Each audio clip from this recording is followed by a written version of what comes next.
जैन कवि हेमचंद्र के बारे में। इनका जन्म, हेमचंद्र का जन्म 1088 ईस्वी में हुआ था। कब हुआ था? 1088 ईस्वी में जैन कवि हेमचंद्र का जन्म हुआ था। ये 12वीं सदी के थे। इनका वास्तविक नाम था चांगदेव या चंगदेव। क्या कह रहे हैं? वास्तविक नाम क्या था इसका? चांगदेव या चंगदेव। यानी इनका जन्म 11वीं सदी में हुआ था और मृत्यु 12वीं सदी में होती है, और जो मृत्यु होती है वो सदी काउंटिंग की जाती है, इसलिए 12वीं सदी के कवि माने जाते हैं हेमचंद्र। वास्तविक नाम था इसका चांगदेव या चंगदेव कहते हैं। जन्म 88 में था। देखो, इन कलिक काल का सर्वज्ञ कहा जाता है इनको, हेमचंद्र को। जबकि एक क्या नाम, सिद्धों में एक कवि थे शांतिपा। क्या नाम था? एक सिद्धों के कवि शांतिपा, उसको भी कलिक काल का सर्वज्ञ कहा जाता था। हेमचंद्र जी का व्याकरण के बड़े ज्ञाता माने जाते हैं। व्याकरण का इसे बहुत ज़्यादा ज्ञान था, इसलिए व्याकरण के बड़े ज्ञाता माने जाते हैं हेमचंद्र को। इन्होंने व्याकरण, साहित्य, योग, दर्शन आदि इन सभी पर विशुद्ध गंभीर लेखन किया है। कि इन्होंने, हेमचंद्र ने। ये क्या थे? गुजरात के सोलंकी राजा जयसिंह सिद्धराज के दरबार में रहते थे, और इनके पुत्र का नाम था कुमारपाल। दोनों के साथ उन्होंने, दोनों के दरबार को, सिद्धराज और कुमारपाल दोनों के दरबार को हेमचंद्र रहे थे। इनकी जो प्रसिद्ध रचना, उसका नाम है सिद्ध हेमचंद्र शब्दानुशासन, यानी शब्दानुशासन नाम ज़्यादा प्रसिद्ध है। तो शब्दानुशासन किसकी रचना? ये बहुत प्रसिद्ध क्वेश्चन आता है कई बार। शब्दान हेमचंद्र की रचना है। ये व्याकरण का ग्रंथ है, और व्याकरण में कौन सा ग्रंथ है? व्याकरण प्राकृत अपभ्रंश भाषा का है, उसका है। इसमें प्राकृत और अपभ्रंश की शैली, व्याकरण की अपभ्रंश की व्याकरण इसके अंदर मिलती है। ये राजा हेमचंद्र, अब राजा, ये राजा सिद्धराज सोलंकी सिद्धराज जयसिंह सिद्धराज, उसके दरबार में गए थे। तो उसको किसको समर्पित? जिसके दरबार में लिखी जाती है उसको समर्पित रहती है। तो किसको समर्पित है? जयसिंह सिद्धराज को समर्पित है। कौन सी रचना? शब्दानुशासन। दूसरा ग्रंथ का नाम है प्राकृतक व्याकरण, जो प्राकृतक भाषा में लिखा गया था। तीसरा छंदोशासन। चौथी रचना इसकी देसी नाम माला कोश है। देसी नाम माला कोश। यह रचना देशज शब्दों का शब्दकोश है। किस शब्दों का? देशज शब्दों का शब्दकोश है। इसमें 18 बोलियों के शब्द मिलते हैं। कितनी बोलियों के? 18 बोलियों के शब्द मिलते हैं। देसी नाम माला कोश। प्रश्न बन सकता है कि देसी नाम माला कोश किसकी रचना है? तो देसी नाम माला कोश हेमचंद्र की रचना, जैन कवि। 18 बोलियों के शब्द मिलते हैं। एक रचना और है कोल्यमाला। ये कोल्यमाला रचना उद्योतन सूर्य के, इसमें भी 18 बोलियों के शब्द मिलते हैं। पांचवी रचना इसकी योग शास्त्र, और छठी काव्यानुशासन है। सातवीं कुमारपाल चरित्र। कुमारपाल चरित्र क्योंकि जैसे सिद्धराज का बेटा था कुमारपाल, इसके दरबार में रहता तो कुमारपाल को समर्पित रचना ये कुमारपाल चरित्र। एक द्वैश्रय महाकाव्य, इनका प्रसिद्ध महाकाव्य है। अलंकार चूड़ामणि, ये भी रचना है किसकी? हेमचंद्र की। बाद में सोमप्रभ सूर्य ने कुमारपाल प्रतिबोध की रचना की थी। देखो, कुमारपाल चरित्र पूछा जाए तो हेमचंद्र की है, और कुमारपाल प्रतिबोध ये सोमप्रभ सूर्य की रचना। दो रचना या कन्फ्यूज होता है। कुमारपाल चरित्र आ गया तो हेमचंद्र, और कुमारपाल प्रतिबोध सोमप्रभ सूर्य की रचना। हेमचंद्र की एक चर्चित पंक्ति है जो बहुत परीक्षा में पूछ जाती है, उसका नाम है भला हुआ जो बहिनी मारा मारा कंतु। भला हुआ बहिनी मारा कंतु। ये कंतु बहुत प्रसिद्ध पंक्ति है। ये प्रसिद्ध पंक्ति जो इसकी व्याकरण ग्रंथ शब्दानुशासन से ली गई है। ये पंक्ति वास्तव में तो मुंज की है। अगर ऑप्शन में हेमचंद्र नहीं आता तो मुंज आता तो उसको मुंज करना नहीं। ये पंक्ति वास्तव मुंज की है। अगर ऑप्शन में हेमचंद्र नहीं आता तो मुंज आता तो मुंज करना है। हेमचंद्र प्राकृतक व अपभ्रंश के पाणिनि कहे जाते हैं। प्राकृतक भाषा व अपभ्रंश भाषा के पाणिनि कहे जाते हैं। पाणिनि क्या था? क्योंकि उन्होंने संस्कृत में जो व्याकरण लिखा था पाणिनि ने लिखा था। तो इस कहानी जो प्राकृत अपभ्रंश का जो व्याकरण है शब्दानुशासन है, इसलिए लिखा था। इसलिए से हेमचंद्र को प्राकृतक अपभ्रंश भाषा क्या कहा जाता है? पाणिनि कहा जाता है। हिंदी के पाणी कहा जाता है कामता प्रसाद गुप्त को। दूसरे नंबर पर किशोरदास बाजपेयी।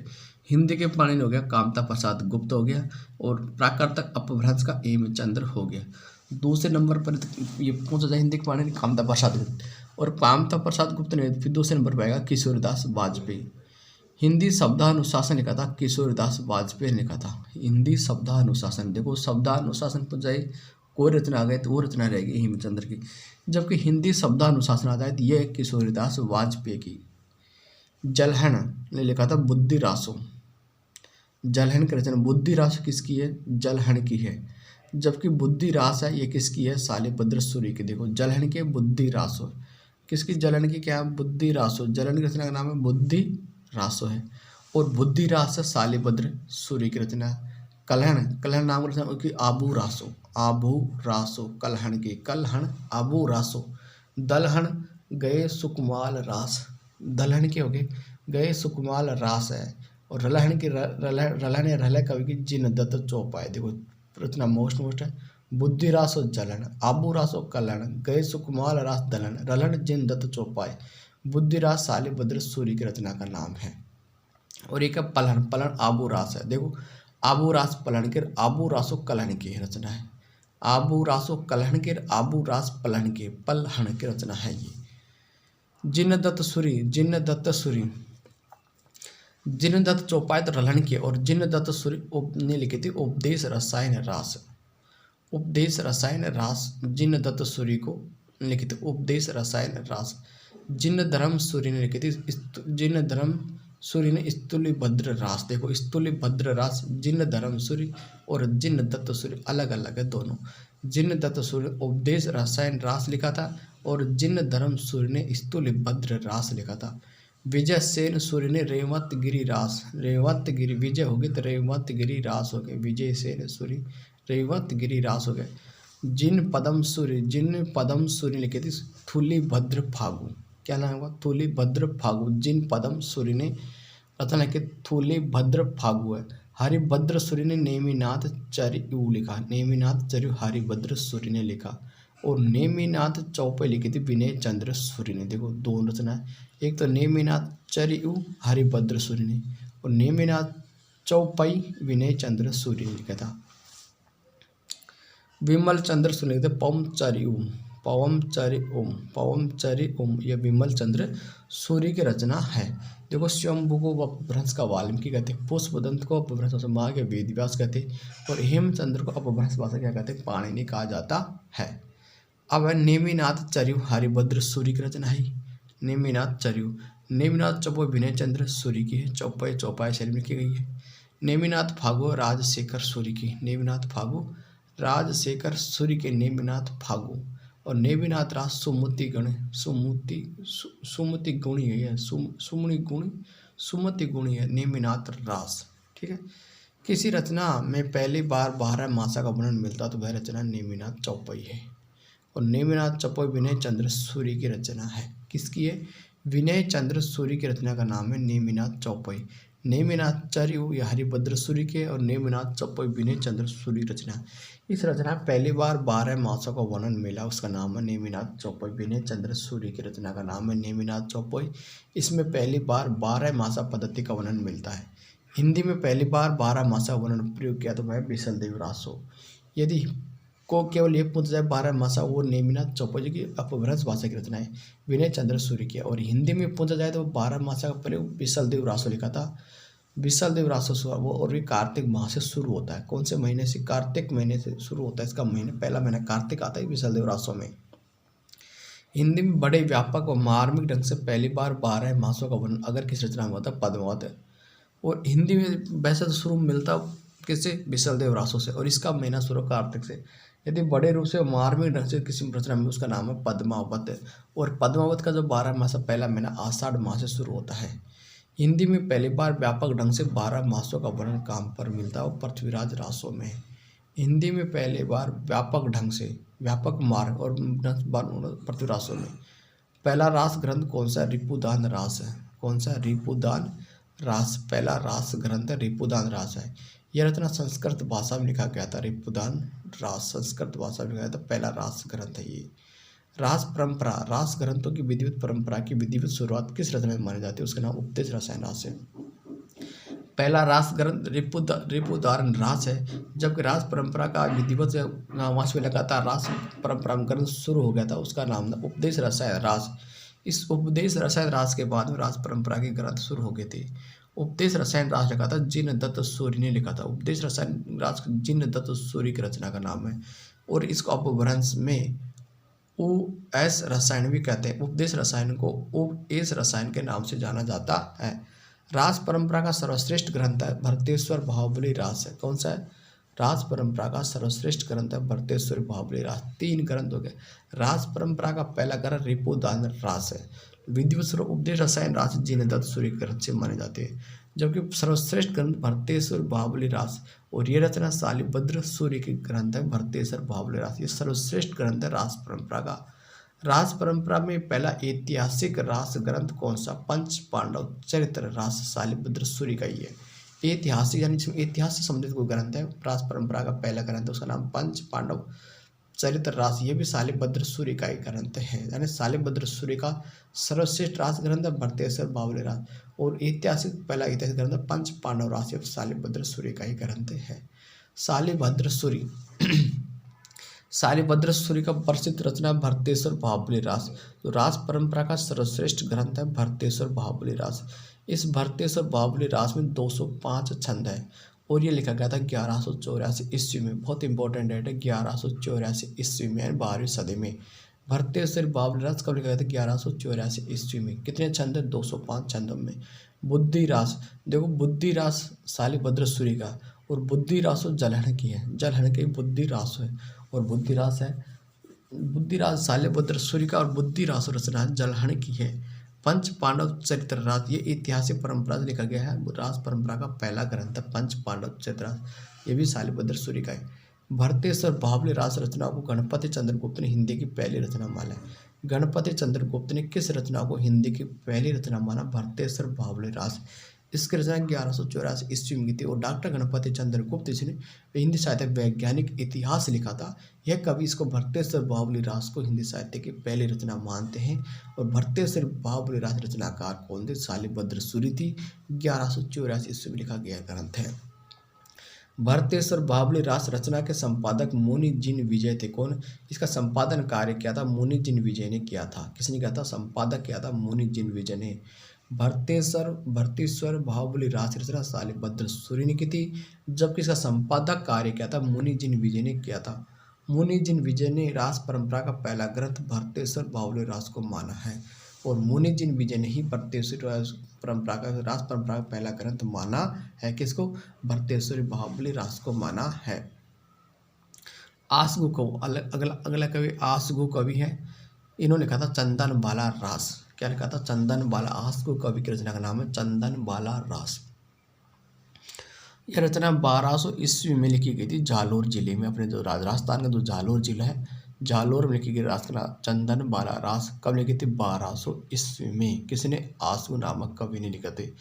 इसमें 35 छंदों का लघुखंड काव्य, छोटा सा काव्य से केवल 35 छंद है। इसमें चंपा नगरी के राजा दधिवान की पुत्री का नाम है चंदन बाला। उस पर लिखी गई। देखो चंदन बाला कौन थी? चंपा नगरी की राजकुमारी थी। किसकी पुत्री थी? राजा दधिवाहन की पुत्री थी। यह रचना करुण रस की गंभीरता सृष्टि करते हैं। करुण रस की बहुत इसमें वर्णन किया गया, गंभीर रूप से किया गया करुण रस का। अगली रचना है जीवदया रास। ये भी आसगु कवि रचना का नाम है जीवदया रास। आसगु की 2 रचना होगी, चंदन बाला रास और जीवदया रास। 2 रचना आसगु नामक कवि की, चंदन बाला रास और जीवदया आसगु कवि रचना है। प्रज्ञा तिलक आसगु कवि रचना, जैन रचनाकार है प्रज्ञा तिलक। कच्छोली रास रचना है, कच्छोली रास आसगु कवि की। देखो कौन कौन सी हो गई? चंदन बाला रास, जीवदया रास, प्रज्ञा तिलक, कच्छोली रास। 4 रचना प्रसिद्ध आसगु कवि की, चंदन बाला, जीवदया, प्रज्ञा तिलक, कच्छोली रास। ठीक है ना। जिसमें चंदन बाला प्रसिद्ध है। चंदन बाला 1200 ईस्वी में राजस्थान के जालोर जिले में लिखी गई थी। 35 छंदों वाला लघुखंड काव्य है। चंपा नगरी के राजा दधिवान की पुत्र थी चंदन बाला। अगला कवि मुनि राम सिंह। इनकी प्रसिद्ध रचना पाहुड़ा दोहा। पाहुड़ दोहा राम सिंह की प्रसिद्ध रचना, जिसमें 222 222 पाहुड़ दोहा है। दोहा 222 है, 222 दोहे हैं। पाहुड़ दोहा में कितने दोहे? 222 दोहे हैं। यह रचना को दोहे का उपकार है, उपहार भी कहते हैं। रचना को दोहे का, इस रचना को क्या कहा जाता है? दोहे का उपकार है, दोहे का उपहार भी उपकार कह दो या उपहार। दोहे का उपहार किस रचना कहा जाता है? पाहुड़ दोहा को, जिसमें 222 दोहे हैं। इसे दोहों का उपकार उपहार कहा जाता है। मुनि राम सिंह जैन साहित्य परंपरा में सर्वश्रेष्ठ रहस्यवादी कवि माने जाते हैं। जैन कवि में यदि को रहस्यवादी सर्वश्रेष्ठ कवि माने जाएंगे तो मुनि राम सिंह को माना जाता है। यह रचना 11वीं सदी के धर्म दर्शन इंद्रिय निग्रह को आधार बनाती है। 11वीं सदी की रचना मानी जाती है। किसको? कौन सा? पाहुड़ दोवा। और 11वीं सदी के जो धर्म, उस समय का धर्म क्या था, उनका दर्शन, उनका इंद्रिय निग्रह के बारे में बताती है। अगला कवि जो इंदु और जो इंदु की दो रचना बहुत प्रसिद्ध है। एक का नाम है परमात्म प्रकाश और एक का नाम है योग सार। क्या नाम है? परमात्म प्रकाश और योग सार। जो इंदु की दो रचना जोड़ दी। क्या जोड़ दी? प्रकाश जोड़ दिया तो प्रकाश जो योग का सार हो गया। एंड परमात्म प्रकाश और योग सार जो इंदु की दो रचना है। जो इंदु की यह रचना 6ठी सदी के धर्म दर्शन इंद्रिय निग्रह को आधार बनाकर, देखो 6ठी सदी के, और पावड़ा द्वारा राम सिंह रचना 11वीं सदी के, जबकि जो इंदु रचना 6ठी। दोहा छंद की विधिवत शुरुआत जो इंदु से मानी जाती है। दूसरे नंबर पर मुनि राम सिंह है। यानी जो इंदु की जो रचना है, इसमें यानी जो दोहा छंद की शुरुआत जो इंदु की ग्रंथ से मानी जाती है। दूसरे नंबर पर राम सिंह। देखो उद्योतन सूर्य की रचनाकार कोल्यमाला किस रचना? उद्योतन सूर्य के। पुराण सार किसका? श्री चंद्र मुनि की है। और संगपति समरा रास ये अम्बदेव सूर्य की। क्या नाम है? अम्बदेव सूर्य रचना नाम दे। कोल्यमाला, उद्योतन सूर्य, पुराण सार चंद्र मुनि, अम्बदेव, संगपति समरा रास। संगपति समरा रास है। संगपति अभयदेव सूरी। अगला कौन? अभयदेव सूरी। ये व्याख्या करने व टीका लिखने में अत्यंत कुशल थे। अभयदेव सूरी कौन थे? अभयदेव सूरी है जो व्याख्या लिखने व टीका लिखने में क्या थे? अत्यंत कुशल थे। इसलिए इन्हें नवांग वृत्तिकार के नाम से जाना जाता है। क्या कहते हैं इसको? नवांग वृत्तिकार के नाम से जाना जाता। अभयदेव सूरी को नवांग वृत्तिकार के नाम से जाना जाता है। एक बार इनको कुष्ठ रोग हो गया था, तब इन्होंने भगवान पार्श्वनाथ की स्तुति में जहित्युहुण आरती लिखी थी। जहित्युहुण आरती। एक बार इनको कुष्ठ, अभयदेव सूर्य क्या हो गया था? एक बार कुष्ठ रोग हो गया था, तब इन्होंने भगवान पार्श्वनाथ की स्तुति में जहित्युहुण आरती लिखी थी। जहित्युहुण आरती। फिर इनका कुष्ठ ठीक हो गया था। जहित्युहुण। अभयदेव सूर्य ने कौन सी आरती लिखी थी? जहित्युहुण की आरती लिखी थी अभयदेव सूर्य ने। धनपाल। अब धनपाल की दो रचना प्रसिद्ध है। एक नाम है भविष्यत कहा, और भविष्यत कहा या भविष्यदत्त कथा हो कह सकते हैं इसको। दूसरी तिलक मंजरी है। दो रचना धनपाल की, तिलक मंजरी और भविष्यत कहा। एक सुंदर खंड काव्य, भविष्य सुंदर खंड काव्य है। आदि काल में रचित सुंदर खंड काव्य के दो दाने। तिलक मंजरी है, ये धनपाल की एक सुंदर खंड काव्य है, और एक गद्य चिंतामणि वाद्य सिंह की रचना। देखो धनपाल की दो रचना आई प्रसिद्ध। एक का नाम है भविष्यत काव्य, भविष्यत कथा। पूछा जाता कि भविष्यत कथा किस रचना? धनपाल के। और तिलक मंजरी ये धनपाल के। और ये जो तिलक मंजरी जो रचना है, ये सुंदर खंड काव्य है। आदि काल में दो रचना सुंदर खंड काव्य के दो उदाहरण है। एक तिलक मंजरी धनपाल की रचना, और एक गद्य चिंतामणि। और जो गद्य चिंतामणि रचना है वाद्य सिंह की रचना। किसकी रचना? वाद्य सिंह की रचना है। अणयनंदी मुनि ये सुदर्शन चरित्र है। अणयनंदी मुनि किसके? सुदर्शन चरित्र रचना है। सुदर्शन चरित्र हो गया। मुनि कनकाम्बर रचना करकंड चरिव रचना। मुनि कनकाम्बर करकंड चरिव मुनि कनकाम्बर रचना। कैसु करकंड चरिव हो जाएंगे। और अणयनंदी मुनि सुदर्शन चरित्र। हरिभद्र सूरी की कौन सी रचना? हरिभद्र सूरी की रचना नाम है दुर्ताख्यान, ललित विस्तार, संबोधि प्रकरण, नेमिनाथ चरिव, जसहर चरिव। ये दो रचना प्रसिद्ध है। नेमिनाथ चरिव, जसहर चरिव हरिभद्र सूरी की है। और नेमिनाथ चरिव जसहर चरिव दोनों रचना किसकी रचना? ये हरिभद्र सूरी की। राजशेखर सूरी की रचना बसंत विलास फागु और नेमिनाथ फागु।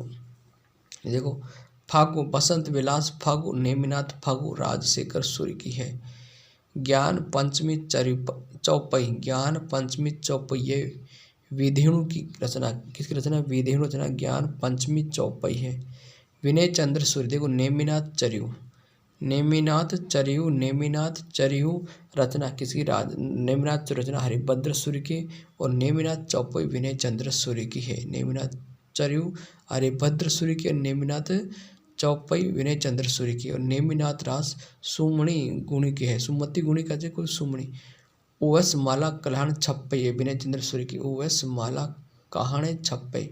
और मलिनाथ महाकाव्य ये विनय चंद्र सूर्य की रचना है। विनय चंद्र सूर्य की रचना तीन रचना बहुत प्रसिद्ध है। एक नेमिनाथ चौपई है, चौपई नेमिनाथ चरी हूँ नहीं, नेमिनाथ चरी हूँ आ गया तो हरिभद्र सूर्य रहेगा, जबकि नेमिनाथ चौपई विनय चंद्र सूर्य के। ओ एस माला कणाही छप्पी ये नेमिनाथ ये किसकी रचना है? विनय चंद्र सूर्य की। मल्लिनाथ महाकाव्य ये विनय चंद्र सूर्य की। नेमिनाथ रात सुमणि गुणी की रचना है। थैंक यू दोस्तों, जानकारी चलेगी तो हमारे चैनल